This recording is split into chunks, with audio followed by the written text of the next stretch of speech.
हैं दुर्ग जिले की तरफ, जहां पर हमारे रिपोर्टर सुबोध तिवारी सीधे हमारे साथ जुड़ गए हैं।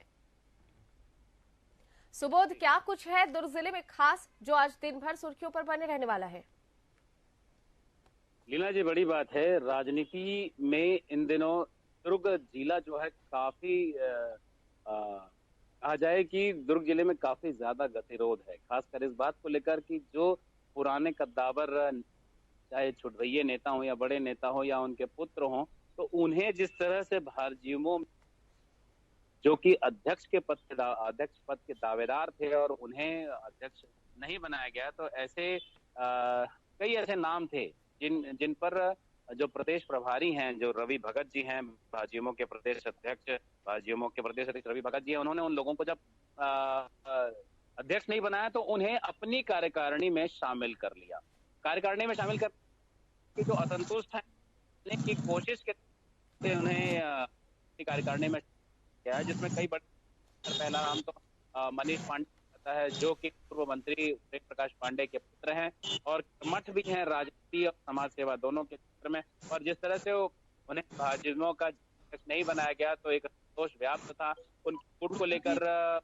की तरफ से भी जो समर्थक हैं नाराज चल रहे थे, तो ऐसे सारे नाराज लोगों को प्रदेश प्रभारी ने अपने खेमे में शामिल कर लिया है। दूसरी, जिस तरह से आर्थिक मामलों की बात करें, तो सबसे पहले तो हम एक पार्श्वनाथ तीर्थपुरा में जो एक स्थल है, तो उसकी स्थापना जिन्होंने की थी, जिनका नाम रावल मल जैन है, और उनकी पत्नी का नाम उनकी पत्नी का नाम है, उन्हें लेकर जिस तरीके से ये मामला देखा गया था कि उनके पुत्र ने ही, जो कि आरोपी पुत्र है संदीप जैन, उन्होंने ही 2018 में जनवरी की पहली तारीख को ही हत्या कर दी। साइलेंट कर दे, काफी समय से साइलेंट कर दे के इंतजार में था। उस कल जिला सत्र न्यायालय द्वारा आदेश फैसला दे दिया गया है, जिसके तहत संदीप जैन, जो कि रावलमल जैन के पुत्र हैं, उन्हें उन्हें फांसी की सजा, इस दोहरे हत्याकांड पर फांसी की सजा सुना दी गई है। और साथ ही दो ऐसे लोग जिन्होंने उन्हें इस हत्याकांड में उपयोग करने के लिए जो बंदूक दी थी, जो हथियार दिया था, उन्हें भी 5-5 साल का सश्रम कारावास की सजा दी गई है। तीसरा बड़ा मामला है एक नेहरू नगर के पॉश कॉलोनी, जो कि 7/10 बंगला नंबर 7/10 है। वहां पर जो एक एनके जैन परिवार रहता है, यह भिलाई इस्पात संयंत्र के जीएम पद से रिटायर हुए थे, परचेस डिपार्टमेंट में काम करते थे, और उनके जो उनकी संतानें हैं वो बाहर जीवन यापन के लिए नौकरी करती हैं, कोई मुंबई में है, कोई बाहर है, तो उनसे मिलने के लिए, अपने बेटा बहू से मिलने के लिए वो वहां मुंबई गए हुए थे। और इस दौरान उनके केयर टेकर ने उन्हें फोन करके बताया, जानकारी दी कि घर में बड़ी चोरी की वारदात हो गई है। फिर उसके बाद यह मामला सुपेला थाने तक पहुंचा और सुपेला थाने की टीम ने मौका मुआयना किया और पाया कि सामने के दरवाजे को तोड़कर, अटास के यानी कि अड़ा कर तोड़कर, अंदर के दरवाजे का ताला तोड़कर, जो अलमारी में सेफ में काफी सारे सामान, ज्वेलरी रखी हुई थी, उनकी चोरी कर ली गई है। बड़ी चोरी हो सकती है, चूंकि पॉश कॉलोनी है, स्वाभाविक है कि धन संपत्ति के हैं, और उनके घरों में चोरी के वारदात को अंजाम दिया जाना मतलब पचासों लाखों या करोड़ों रुपए की चोरी हो सकती है। एक और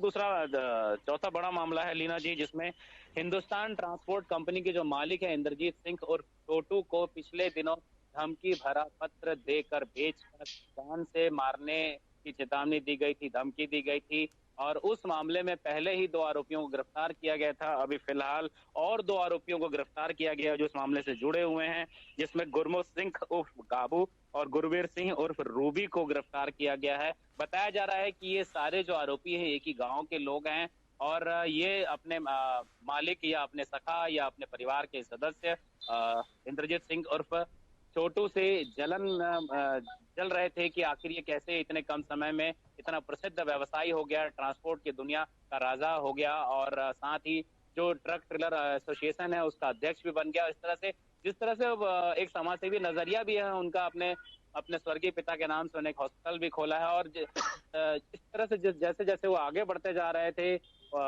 उनकी प्रसिद्धि होती जा रही थी, वैसे ही उनके साथ के लोग वे परेशान हो रहे थे, और ज्वेलसी के कारण उन्होंने एक धमकी भरा पत्र लिखकर भया दोहन की कोशिश की थी। इसे ऐसा भी सोचा जा सकता है, माना जा सकता है लीना जी, कि कहीं ना कहीं टेरर फंडिंग को लेकर भी ऐसा प्रयास किया जा सकता था। लीना जी। जी सुबोध, बात करें अगर पार्श्वनाथ तीर्थ के संस्थापकों की हत्या को लेकर जो बेटे को फांसी की सजा जो न्यायालय ने दी है, तो अगर बात करें तो क्या था पूरा मामला कि क्योंकि न्यायालय ऐसे ही किसी को फांसी की सजा तुरंत नहीं देता है।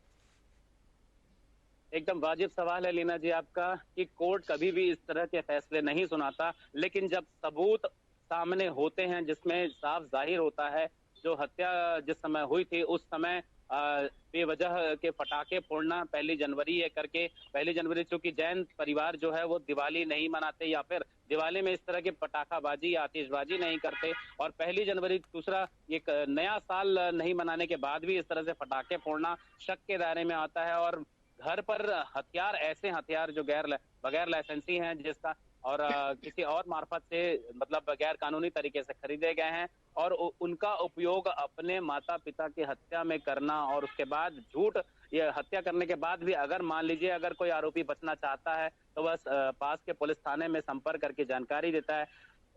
माफ कीजिएगा, और उन्होंने जानकारी भी नहीं दी, और जब पुलिस पहुंचती है तब इस मामले का खुलासा होता है। संदेहास्पद स्थितियां पाई जाती है, जिस तरफ से संदीप जैन बता रहा था कि मुझे नहीं पता, मैं नहीं जानता कौन हत्या करके चला गया, और जब सारे सबूत उसके खिलाफ खड़े हो जाते हैं, गवाह उसके खिलाफ खड़े हो जाते हैं, तो कोर्ट ये इस तरह के फैसले देती है कि मौका मुआयना और जांच पड़ताल के बाद जो सबूत, जो तथ्य सामने आए हैं, उसके तहत आरोपी को फांसी की सजा दी जाती है इस दोहरे हत्याकांड को लेकर। लीना जी, चलिए, जुड़ने के लिए शुक्रिया आपका सुबोध जी। तो ये तो हो गई दुर्ग जिले की तमाम बातें